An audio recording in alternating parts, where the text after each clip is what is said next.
Lalu saat sampai di toko pun acara pensiun dan penyerahan usaha pada Amber pun dimulai.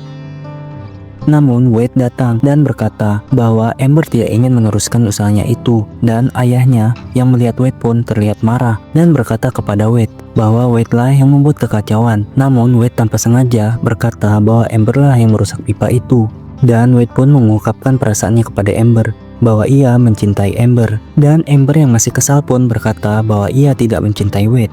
Namun ibu berkata bahwa Amber berbohong karena ia membaca Amber dan yakin cinta Amber dan Wade adalah cinta sejati. Dan sekilas tampak kaca bendungan yang tadi dibuat Amber hampir pecah dan retak.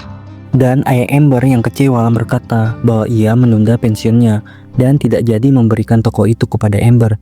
Amber pun kemudian menyendiri.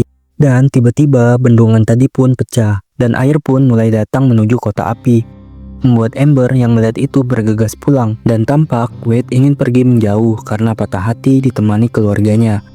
Namun ia juga melihat kekacauan di kota karena air di bendungan tadi dan mengkhawatirkan Amber. Terlihat Amber sedang berusaha datang untuk menyelamatkan ayah dan ibunya dari banjir akibat bendungan yang bocor tadi. Lalu ia mencoba menyelamatkan api biru yang menjadi simbol berdirinya toko itu agar tidak padam karena air semakin tinggi. Wade pun lalu datang dan ikut masuk membantu Amber. Amber ternyata masih berusaha menyelamatkan api itu. Namun air sangat kuat dan Wade tidak mampu menahan air, membuat Amber terjebak ke dalam ruangan tungku.